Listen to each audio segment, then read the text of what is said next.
What up? Hey! Look who it What's is, going y'all. on? Our friend in our head, our Yes, in leader. your spirit. Yes, I love that. Thank you. I'll take it. Yes. What's I see up, you got your Lena? Anita. You got your Anita. I got Luther on today. I did this for you. I know how we feel about our girl Anita. If Oh, y'all I want to don't get Anita funny, shirt like the other day. yes, there's a whole Anita Baker concert moment. I love the t-shirts. Yes, and Which one are Anita you wearing today? tweeted. You said. I got Luther on today. Oh, that Luther's a good one. Rest R.I.P. our R.I.P. Luther. Luther's I one of my know. favorites. Like I Come think. on, Luther's Why haven't we iconic. seen that biopic yet? Because I think it's Biopic. I found out that's how no. you say You it. actually can say it the way you said it. You can say it both Is ways. it biopic? Like, so you correcting yourself, and Because you got I to correct got yourself. shamed many a time. Really? No, I've heard people who I believe are smart and know things say it that way. Biopic feels like I'm saying it wrong.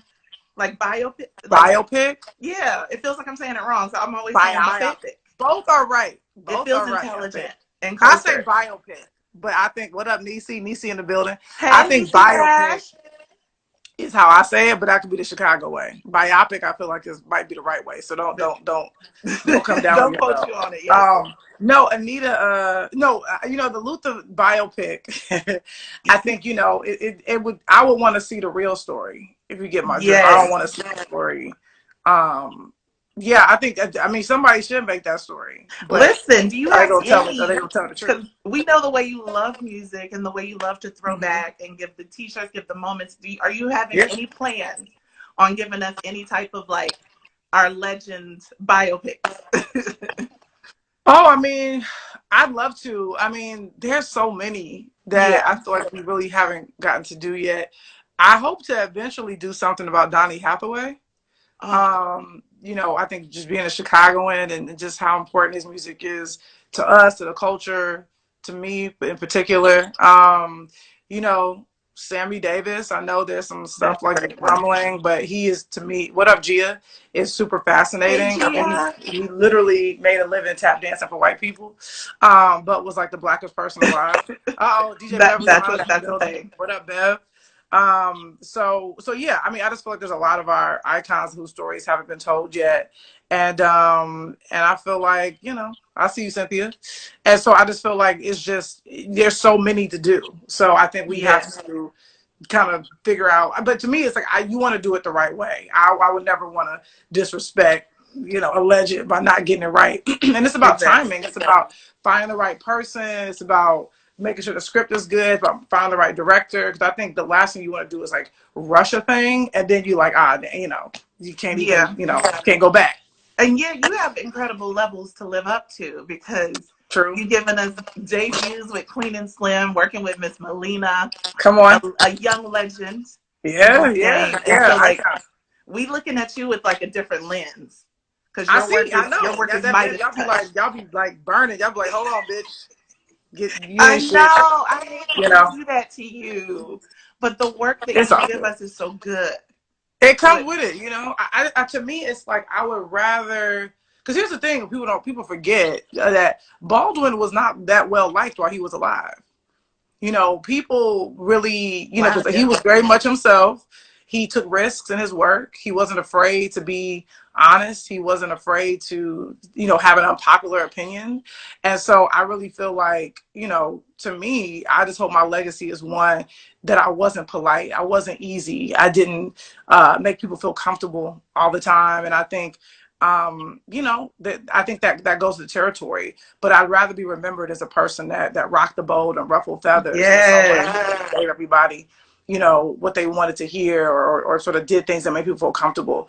I don't think that's my bag. I don't mind it if it's someone else's, but it's not for me. And I hope, people can, just embrace the fact that if you come to my house, you're going to try some different dishes. Come on, Chef. Yeah, We see you.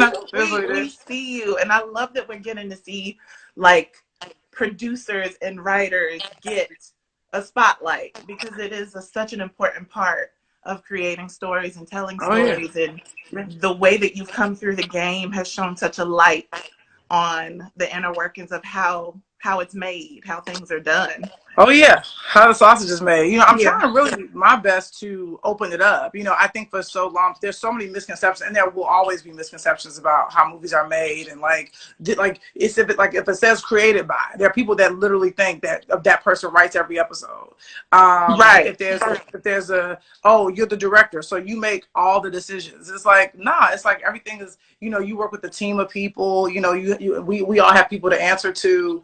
Or people are like, why didn't you cast this person, or why'd you cast a British person in this part? It's like, well, if people can't come sit with me during the casting process, then they don't get to see every single person I saw. Or would they then say, like, cast an American, even if that person might not be right for it, but we feel like, oh, but that's the right thing to do for the culture. But then if the movie come out and the performance ain't great, then folks mad at me. So it's like, it's really so much that goes into it, that I really do try to take people with me on these journeys about making shows, making movies. I really, it's important for me to document it and to try to show people and talk to people as real as I can and be as honest as I can, because there's so many misconceptions. Like, I think, like, when all that stuff was going on with The Chi, like, I was able to really break it down for people and go, like, just because it Exactly. says created by me does not mean I'm in control of everything. Like it's like people like thought I had the power to fire somebody. I'm like, no, I can be fired off The Chi. It's like And people I don't don't realize own that. it. They're like, no, you're the boss. No, it's like I don't own it. And I always try to tell people now, it's like when we celebrate, like, oh, you just sold the show to Showtime.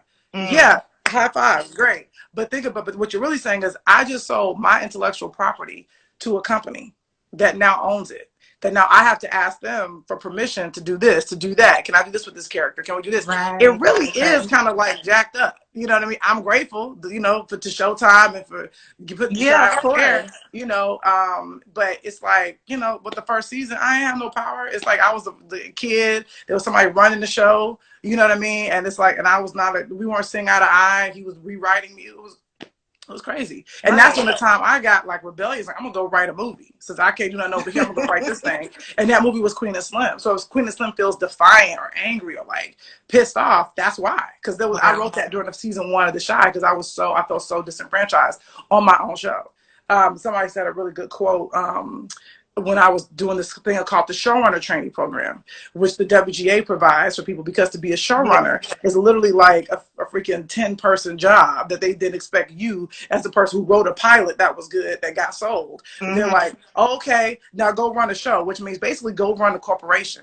Here's $10 million budgeted.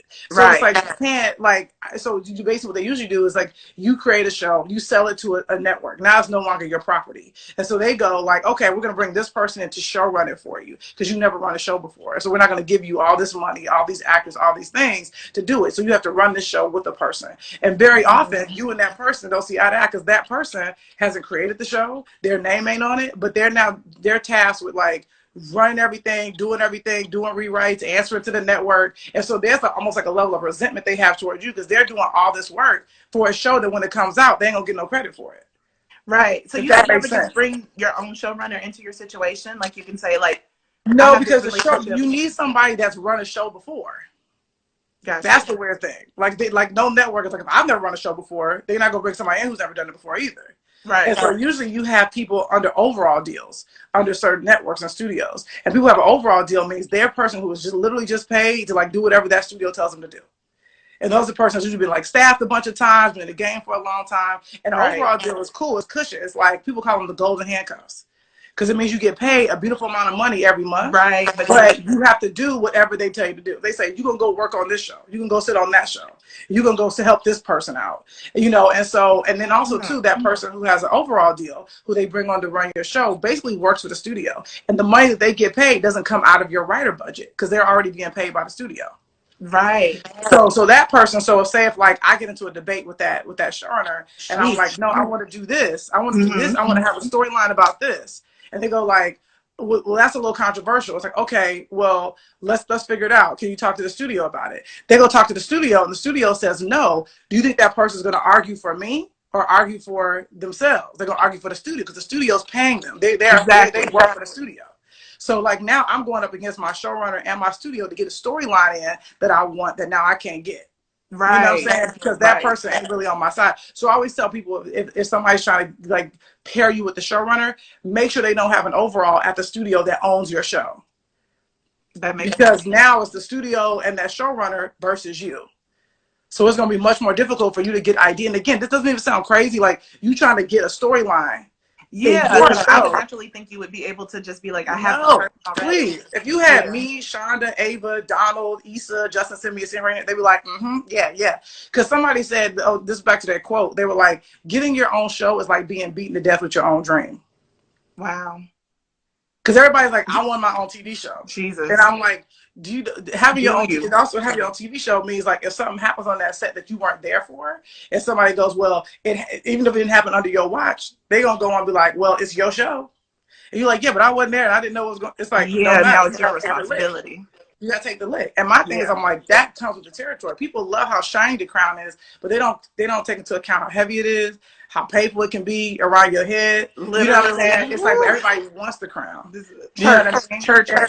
So for me, it's like I get it. Like I'll take the licks. I understand. You know what I mean? I have the luxury and the privilege of being able to live my dream and to be able to walk in it. And so that's why my mission is to help everybody I can live theirs.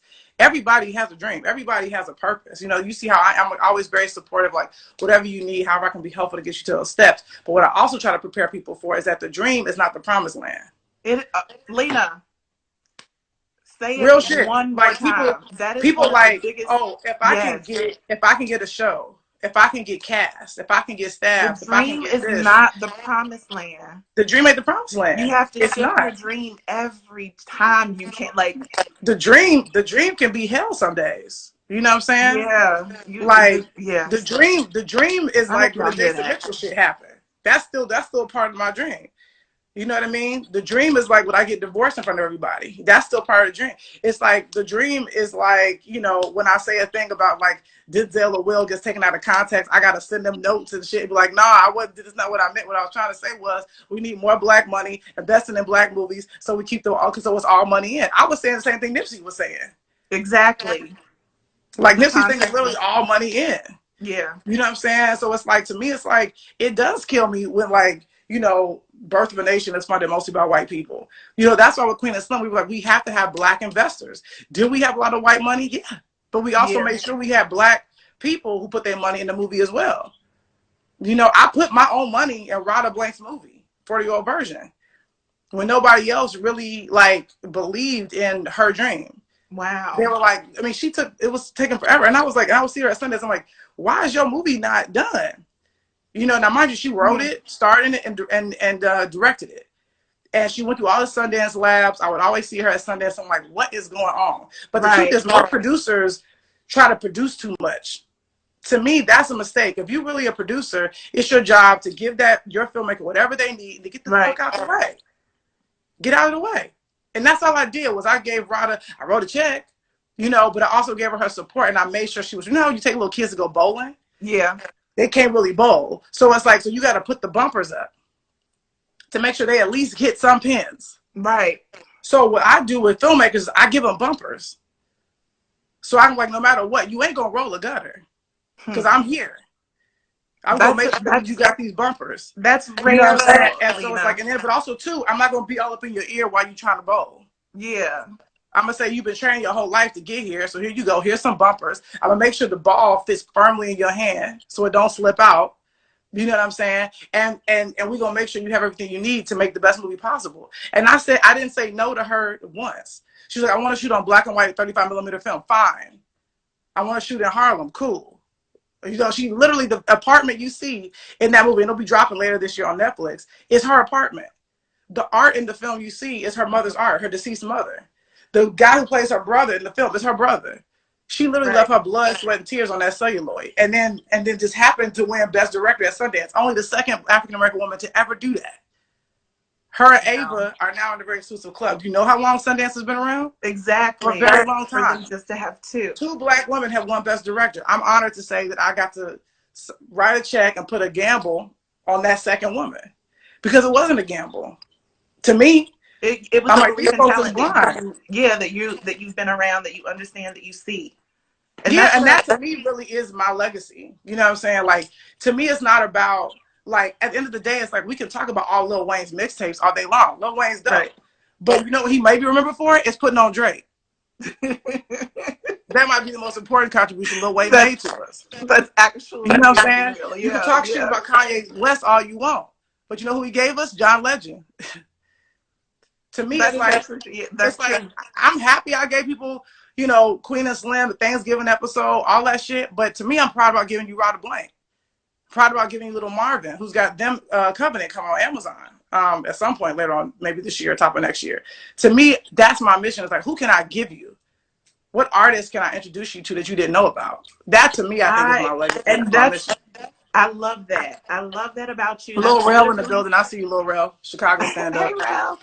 That's also why I'm obsessed with you as a person in this industry, is because even the love that you show me, you don't have to be here on Instagram Live with me today, spending your time talking to these people that we can't see, but you're doing it because that's the type of person that you are. You would do it if no one knew, if nobody was watching. And that's one Real of the shit. most important things in this industry that I don't think we talk enough about. Mm. The Real turning shit. around, picking Mm-hmm. up, and pulling with you.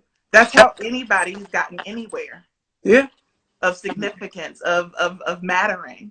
Yeah. Yeah. I mean, and I think I look back at, my foremothers, my forefathers that came before me. I think they were in a very difficult spot because there was a time when I would look back and be like, damn, man, how come y'all ain't like really coming together more? How come y'all wasn't like pulling each other up more? But the truth is, if you sit and talk to them, I've sat, obviously people know who I work for, Ava, the Ginas, the Maras, but like, and I break bread with Mara. Me and Mara are really cool. That's why people always like, oh, is that supposed to be I to B? I'm like, no, if it was I to B, me and Mara would still be cool. But it's like, but Mara, like we still have breakfast.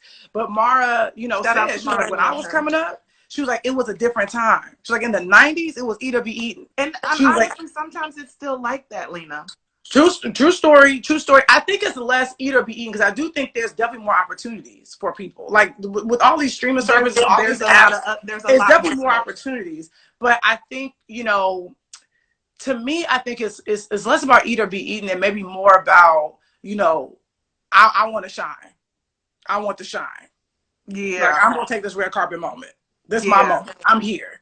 I think it's more about that. Like, more about, like, I want to be seen. I want to be on top, And I think that can sometimes, but I can get kind of cloudy, where people want to shine. They want to be the person. yeah. And I think, to me, that is less important. I'm more about tribe thing. It's like, what's good for the tribe? I always love this really dope documentary. If you have this, actually funny enough, Michael Rappaport directed it about Tribe Called Quest. And it's amazing. You can go on like iTunes or whatever. But what I love that Q-Tip used to always say when they would get into it, R.I.P. Fife, but Q-Tip used to be like, this is about the tribe. It's not about Q-Tip. It's about the tribe. Right. And it was so like interesting to me because that was what they were always fighting about. But there was something so potent about him saying that. He was like, this ain't about Q-Tip. This got to be about the tribe. And that's how I feel about us as a community, as Black people. It ain't about Lena. It's about the tribe. That's why my thing was, it's like I get that it's a really tough thing because Kenya and I talk about it too. It's like for Black folks, it's still hard for us to criticize each other in public. Right? Because the thing about it, but it's also like, but I'm for it. I am for us like being honest about each other, but we aren't there. Let's be 100. We're not there yet. I think that's the dreamland Kenya wants to get to. Criticize each other in public. Yeah, to really like come for each other in public. I think because I think for us, I think it's easier for Black folks to come for me. Like they don't, I feel like like they're like, really? Oh, forget the end of Queen and Slim. I don't know. I feel like because I'm so accessible and I'm so close. It's easy for people to hug me, but they also can punch me like in the same breath. And my thing is, I take both. Because at the end of the day, as artists, it's not personal. We represent to people. We trigger people. We represent. We are some of the people to aspire to. People also resent us at the same time, where it's like they love us, but they also they're like, oh, that's so great, you're doing your thing, you living your dream. But also like, how come I ain't living my dream? How come I'm doing this? What's up with that? And so for me, if somebody like takes a lick, I'm like, it ain't personal. It's more about them sort of being like, you are a reflection of what I'm not doing. Isn't that something? That's like it's real. And so to me, that's why when someone takes a look at me, I grab the fist and go, hold up, what do you need?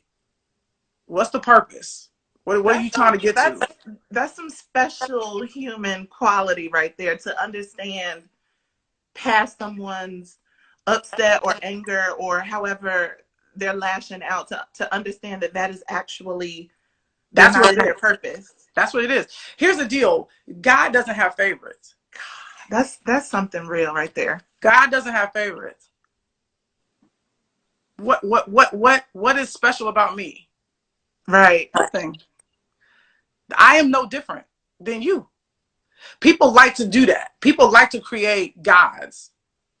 They like to turn mortals into gods. Yes. Because they say, if you're immortal and I'm mortal, then why are you there and I'm here? So you must be a god. And what that does is then they expect godlike things of a mortal person.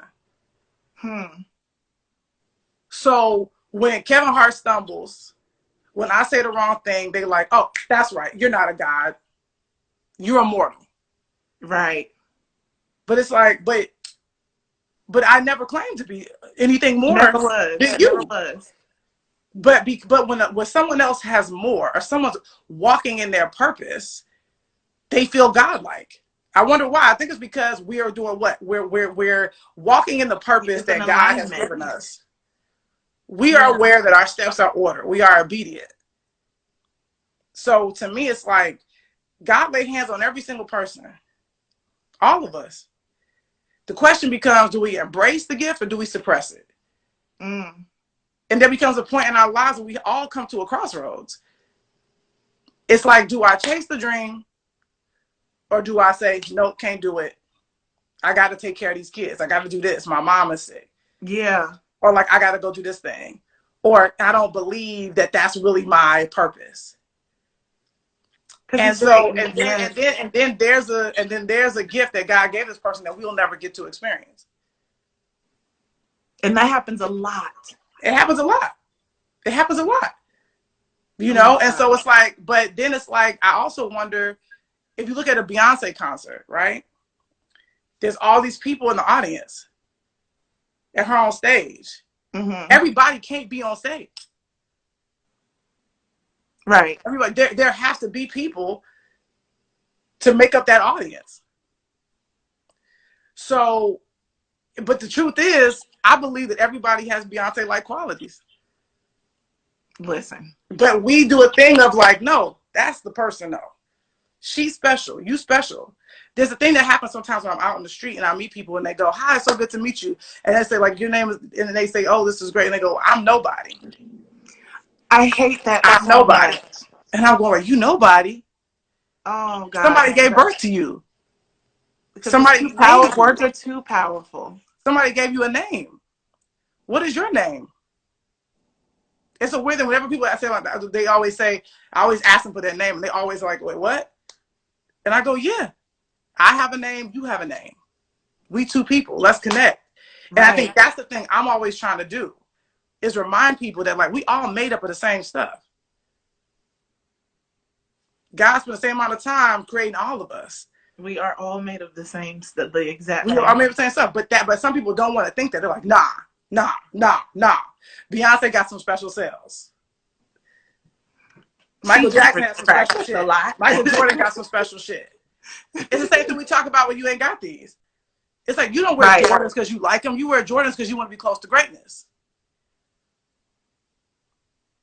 You wear Jordans because you want to feel like you could be a god. Right. But people don't know. It's like, but you are. You are. With or without. You're a god walking around in mortal skin. Lena, you reach it on today. I want y'all to know I have not asked one single question that I had prepared. And I mean, I prepared. I'm trying to tell these people, like, y'all guys, man, don't let nobody tell you this is such a beautiful conversation and such a beautiful offering for people. Like, I really hope they're hearing you with that. Because I hope so. I feel like I see it all the time where they, you know, people, I'm guilty of it myself, of course. Like, you admire people's art, you admire who they are as who we see them, as who we experience them to be. But at the same time, it's human. We're human. We are the same. And you just took a lot of chances on believing in yourself. I mean, you've talked about how 20s wasn't even, it was here, it was there, it was over there, it was over here. People was like, my own team was like, Lena, ain't nobody checking for 20s.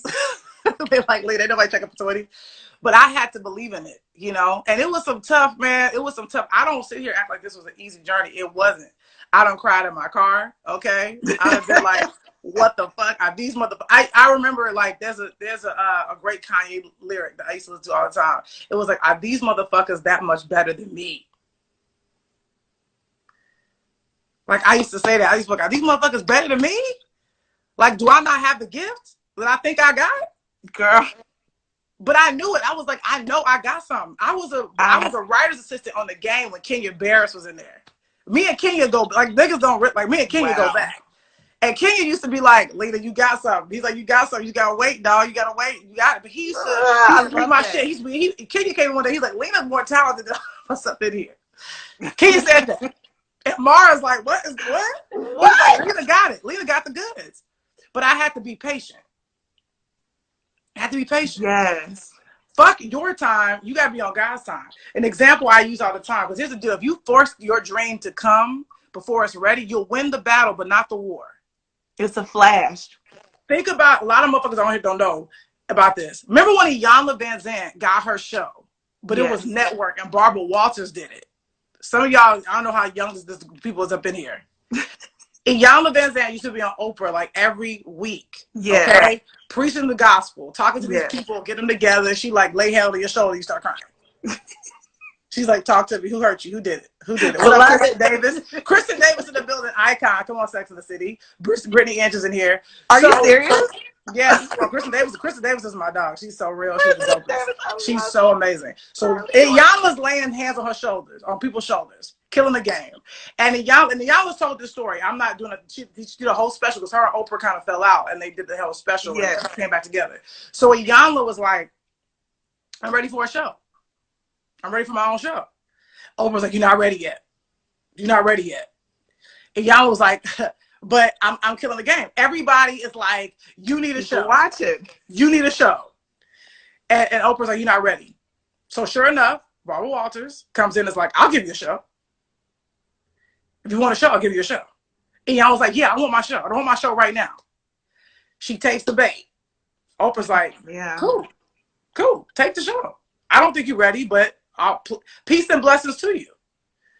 She gets the show, and it's not hitting. It ain't right. Stars ain't aligned. It's not on God's time. Right. Of course, it gets. And she even said something. She's like, they don't even pronounce her name correctly. At her own show, the staff ain't even saying her name right. That's how wrong that is. Right. But she got her show. Not the time. She got her show though. Goes away. A lot of stuff happens to her, like in her life. Yeah, crazy. I remember seeing her speak at this thing they used to do. It used to be called like the Black, it was like the State of the Black Union that Tavis Smiley used to do. Yeah, he would like grab all these Black leaders. I remember Cornel West, Dick Gregory, like all these people. Iyanla was there, and I was there in person. And Iyanla stood up, told her testimony, and she was just like, I don't know. Like everything that sort of fell apart. Like, I mean, she lost her daughter. Everything happened. Fast forward to Oprah getting owned, and then Iyanla circling back and go, I got to be a part of this. I got to help you. Not oh no, like, but it's like what you doing is what I'm about. Like that's what I'm all about. And Oprah's like, you're right. Now is the time. Now is the time for your show. Cut to Iyanla Fix My Life, which I've referenced so much on my TV shows. Because it's so perfect. Like that to me is like God winking at her and being like, this is what you needed to, this is what you had to go through. She had to go through hell to be able to say on the opening of her show, I've done the work. I've done the work. I've done the work. I asked you to work. 20s went from BET to Hulu to TBS to back to BET again. The pilot that y'all saw on BET was shot and produced at TBS. Right. Scott Mills. Did BET buy it from TBS? BET wrote a check to TBS and said, give us this. Give us that. After originally saying no. Well, it was just like these networks go through so many regimes, so it Okay. ain't like the same people. Like BET done went through 4 or 5 different regimes in the last like 10 years. Exactly. Okay. So Scott Mills stepped in. You know, he knows some like, okay, let me be the Barack Obama of BET. He was like, let me go rewrite this wrong. He said, if TBS doesn't pick up 20s, we want it. I said, in what world is TBS not gonna pick up 20s? You're nuts. Right. He's like, okay, but if they don't, we're here. TBS calls me. This is the last day of filming Boomerang season 1. Having a great time. I'm like, oh my God, we knocked this thing out. I get a call from TBS. They're like, yo, we can't do it. A merger. Blah blah blah blah blah blah blah. I say they trying to like talk me off a ledge. I say I gotta go. I gotta call BET. They're like, what? I'm like, I got another deal. I can't even like I didn't even sit in that defeat because I was like, I got another person waiting for it. I called Scott. I was like, you a man of your word or not? He's like, send it over here. He screened it for everybody. They were like, because y'all have now seen 20s. Everybody was like, this is amazing. They were like, what is this? You know, and 20s doesn't exist without me being Denise on not just being Denise on Master of None, but doing the Thanksgiving episode. God was like, you don't get 20s until you show up on Master of None. I have to do Master of None first for 20s to really hit the way it did. Right. But honestly, I had to win the Emmy. I had to win the Emmy to really have the freedom I got over at BET. I couldn't go into BET all grandstanding. Yeah. Like just on some like do it how I want. BET is like, bitch, you got an Emmy. Do whatever you what do you want? They're like, we think you're the first person over here that got an Emmy at home to come work at BET. So do whatever you like. But so in the moment, like, you don't know that that's what's happening in the moment. No, I just know, like, why is my show not getting on? What's going on? The pilot presentation, everything. People see some of them from day ones that see the pilot presentation, which I had to do to show people, like, hey, this is what it could be. No, I had to be my own revolution before 20s could happen. That is one of my favorite things that you say. I have to be my own revolution. Yeah, I couldn't wait. There was no Jackie Robinson for me. I had to do it. I didn't even know I was doing it. I always say I get a lot of credit for something I don't even think I deserve. People are like, because I'm telling you, white people love me. They're like, oh my God, you're amazing. You're yourself. I'm like, I'm a black stud from Chicago. Like, it's so many of us out here. You know what I'm saying? Rocking you represent so much. You know what I'm saying? It's like, oh, I'm getting credit for being myself. And that's why, to me, when I see so many people trying to like fit into a mold or let me be what you need me to be, it's like, fuck that. Be whoever it is you are. Exactly. You know what I mean? People can talk shit about Wendy Williams. I know niggas do, but it's like Wendy Williams made money. She is who she herself. is.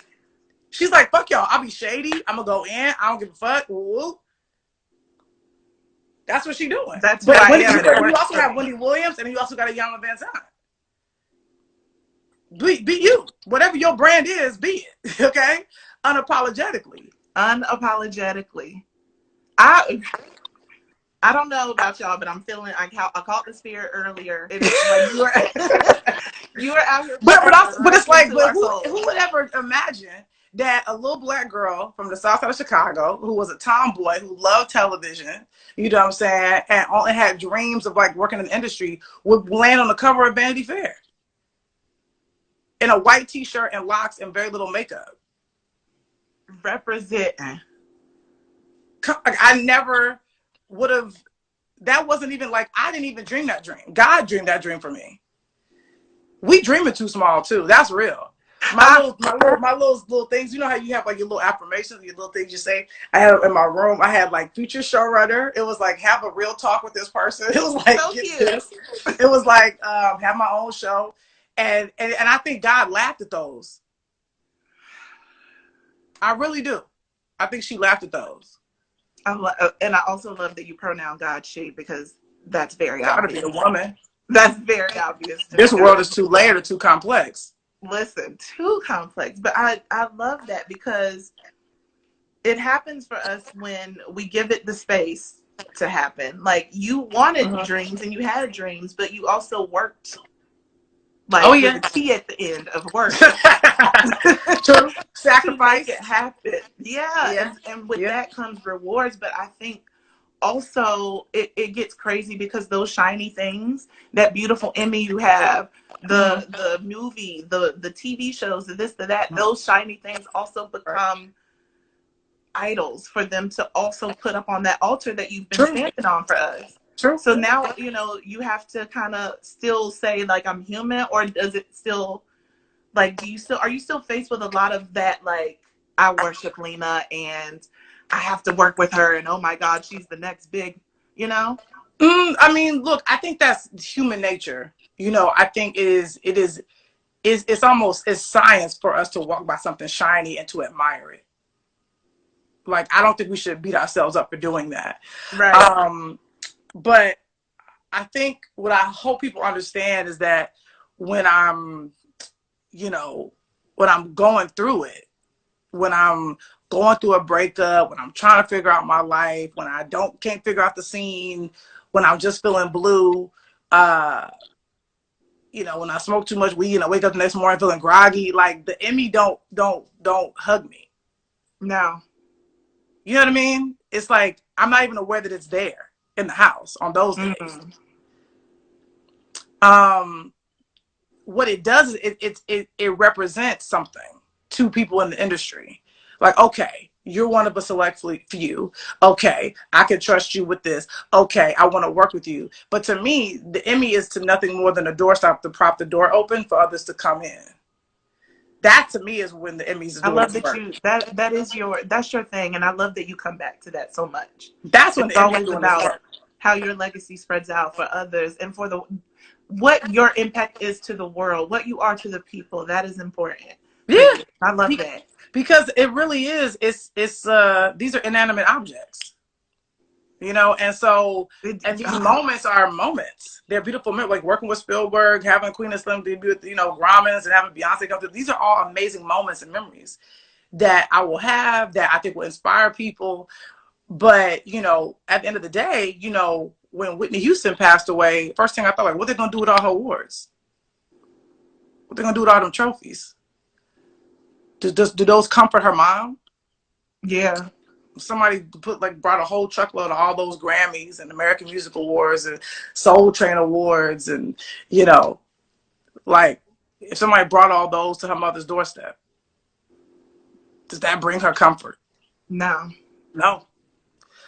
That does not represent a life, and my trophy shelf is starting to, what I'm saying, like, I'm very grateful, with we build it, with the awards now, but it's like, if I die tomorrow, what they're gonna do with the awards? Right. What they're gonna do with the trophies? Right. It's just a part of my life. It doesn't represent it, though. I want to ask a couple of, first of all, I know Instagram cuts us off at an hour. I know. When we get cut off, I'm coming back, Lena. I hope you have time. I want to also have some questions I see some questions, but I've literally not even asked a single one of mine. I know. We go ahead. But I love this church. Pastor Lena. Shout out to Lena Waithe fans who hold me down, who post my pictures before I can. Go ahead. Listen, you got a whole fan page that holds you all the way down. They know you more than you. I'll be sharing this stuff. Oh, that's good. Share that. But I want to ask you, because I love these types of conversations, and I love that you're so transparent and open about having them, because your third eye be open up here. And I want to ask you about especially in this time of being stuck in our homes and stuck in these spaces, how are you finding your freedom, and how are you managing it?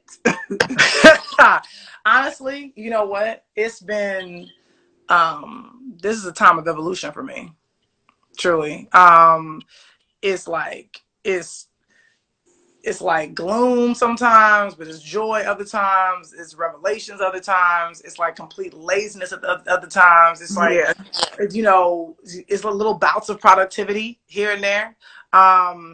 But it's like letting my hair grow out. Like, I haven't had is like it's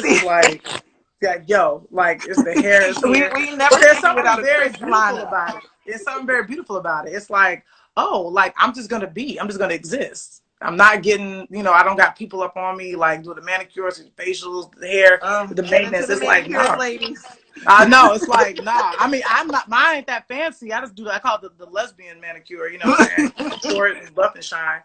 But, RJ in the building. But I just feel like, I'm just existing in this space. And also too, but I'm aware of my privilege, is that, like, I don't have to worry about, oh, well, what happens if we go another month? Let me, and so that's something also we have to be doing too, is being hyper aware of our privilege and then thinking of others who don't have that same privilege. Like I hit my barber with, like make sure she, even though she obviously not cutting my hair, well, here you go. My housekeeper, here you go. Yeah. You know what I'm saying? Like my makeup artist who obviously is doing makeup right now, but like, here's something for you, just saying, just to hold you.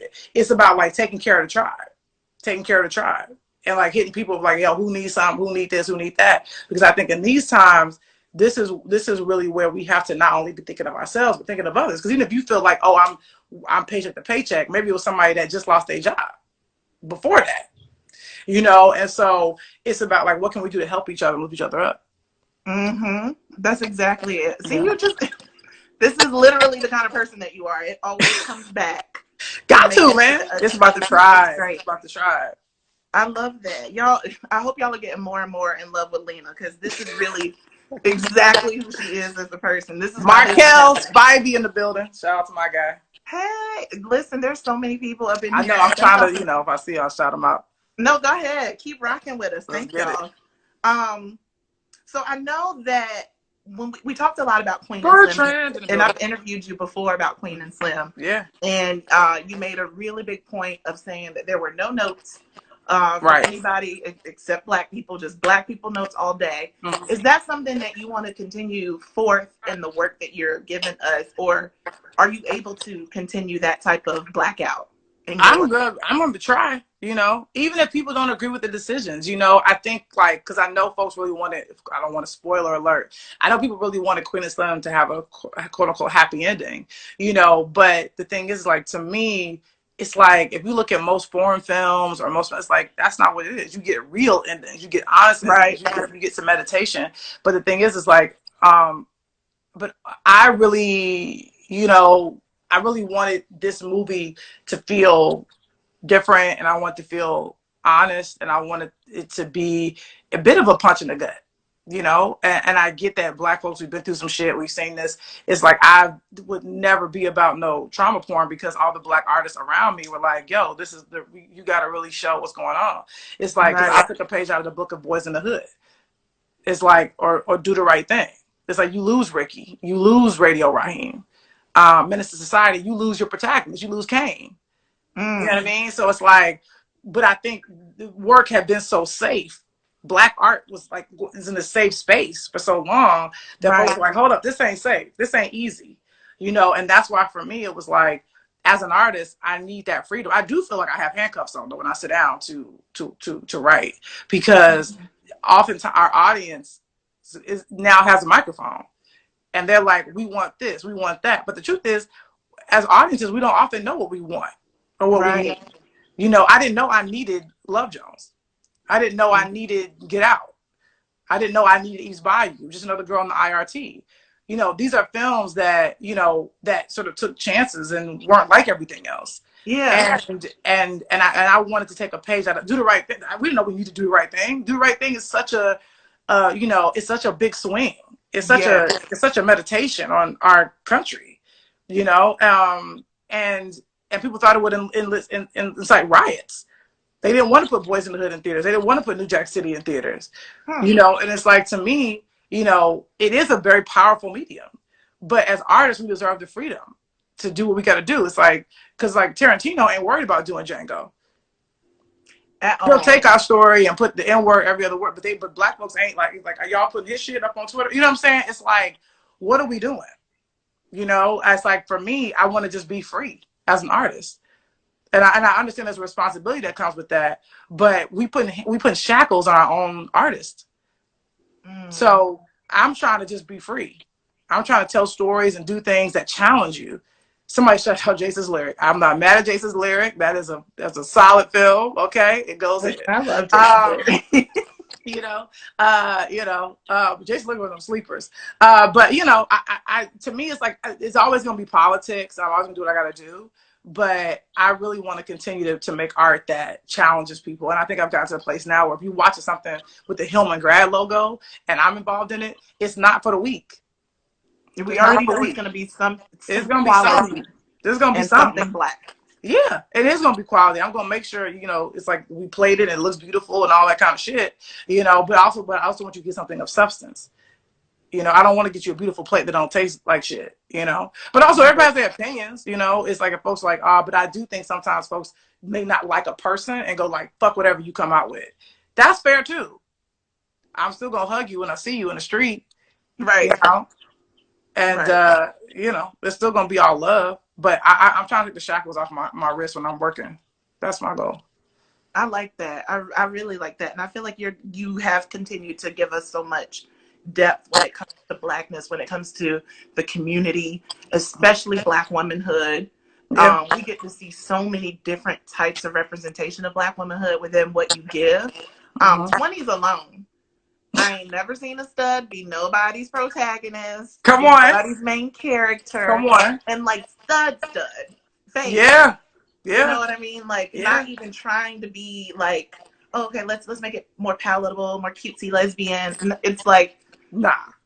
can Nah. we see something that actually mirrors life? Yeah, and And it that's what brings I me a think lot of people joy that love. JoJo is queer, and and also too, it's like I had to wait for Jonika. I had to wait for her to play this part. That's I gonna had be a to live dope my story character. out a little bit more for this show to come. That's what I told you. I was like, don't rush the drain, because you'll fuck it up.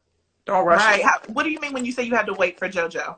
JoJo, who's the actress who plays Hattie, if I had done this show 3-4 years ago, I wouldn't have got her. She wasn't in LA yet. You know what I'm saying? I didn't see her raising money for her web series.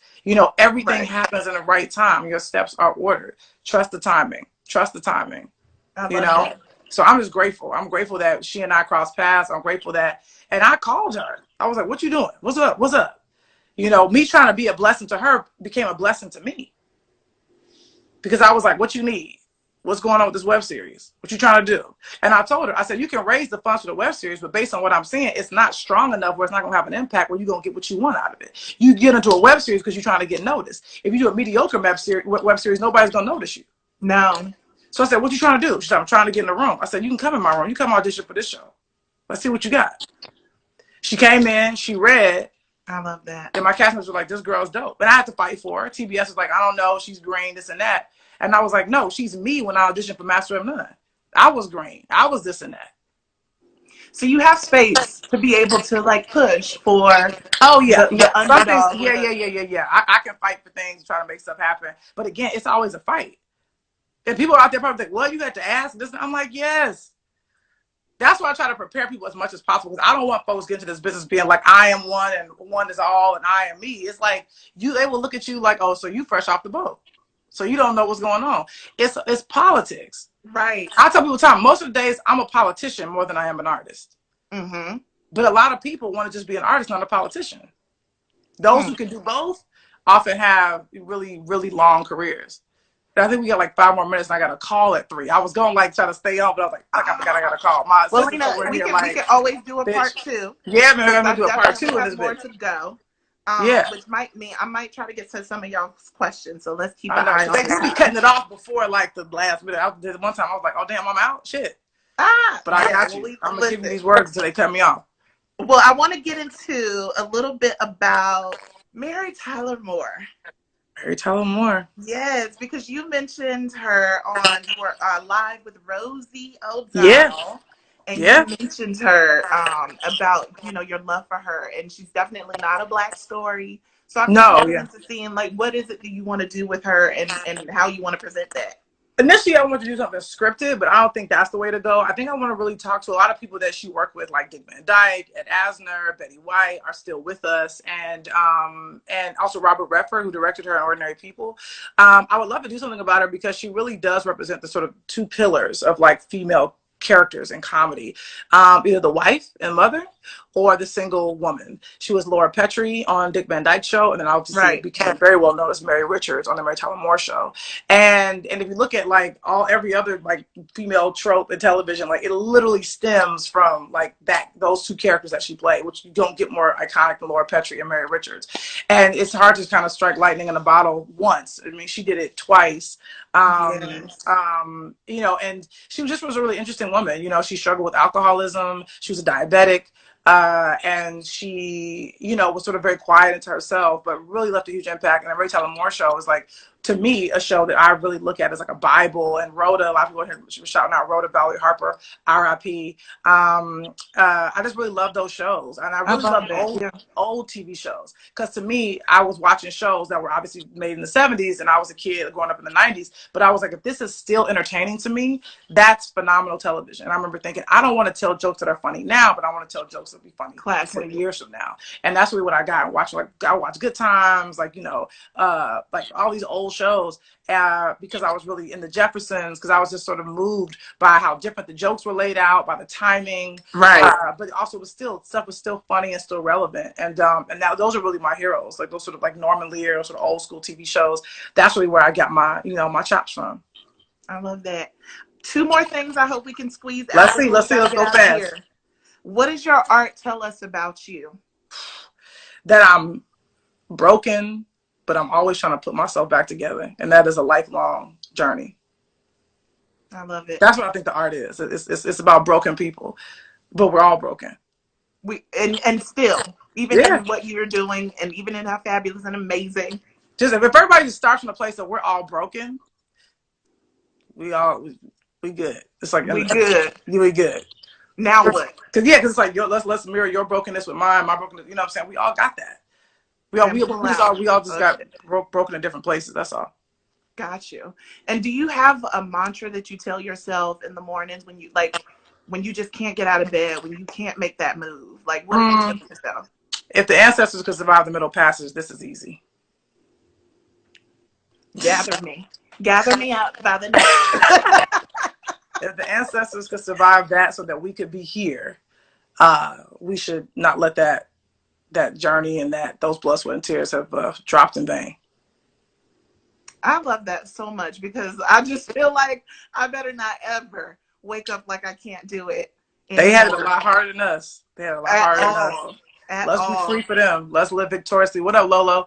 Let's live victoriously for them, so that we can continue. I love that, Lena. And remember, we are somebody's ancestors right now. Doing the work already. We somebody's ancestors right now. So when people look back, when your descendants look back at you, what do you want them to see? Shit. Real shit. Some skip gates gonna be showing our descendants our pictures and go like, well, this is your ancestors. You know. And what have you done for your future people? Doing this. Before we get, what's that? I know it's like 2 minutes. It says 2 minutes for me. Oh, 2 minutes. Oh, good to know. Okay. But they like to cut you off on the minute mark. They be tripping. Oh Lord, they're gonna cut us off. So can you tell us about how you plan on living your life? Somebody was trying to call me. Get out of this quarantine. What's your first order of business, Lena? Just to get in my car. Are they cutting us off? Get in my car and go somewhere. Yes, they're trying to. Well, thank you. Before they cut us off, I want to just get my car. Thank you to you, Lena, for giving us so much of your time today. I love you so much, and I appreciate everything that you do. I love you back. For the culture. Beverly I will literally shout your name from the rooftops. You are one of the best, and I'm so proud to call you a friend and a mentor in my head and in spirit. But thank you so very much. This is a mirror. This is a manifestation. Come on. And I hope y'all feel that. Appreciate you. Yes, this is amazing. Thank you. Thank you for having me. More to come, Lena. Thank you so much. And congratulations. Absolutely. For everything that you got going on. 20s. And keep going. Show. The Shy coming back in June. June 21st. Holla at us. Watching everything. So thank you. Thank you, sis. And I wish you whatever you need. I got you. Thank you. Peace. Thank y'all. Love you. Appreciate you. Proud of you. Keep going. Keep going. Keep doing it. You got it. You got it. The ancestors survived so you could live. Let's get it. Amen. Amen. I hope y'all got church from Lena today, because I know I did. I feel it. I caught the spirit. Lena, you are as well, and so are you. Thank you. Listen, because we are gods, made in her image. We're gods. We are made in her image. She gave us a blessing. Don't take it for granted. Amen. Thank you. I'll be at church next time you go live. Okay. That's Wednesday. That's tomorrow. I'm going live tomorrow. Yes, actually, yeah. Lena's gonna go live tomorrow with Tatona, your star of Boomerang. Yep. So we'll be watching that. Yep. What are you guys gonna be talking about tomorrow? Yeah, times and all that kind of shit will be up on the page. Talking about like friendships and outgrowing friendships and shit, all that kind of stuff. We love to hear it. Listen, y'all planted the seed for this growing relationship, growing friendship. Yes, we're gonna watch it blossom. We're gonna watch it blossom, and I'm so excited. Yes, we will. Thank you so much, Lena. Thank you, sis. Appreciate you. All right, love you. All right, I'm out. Peace.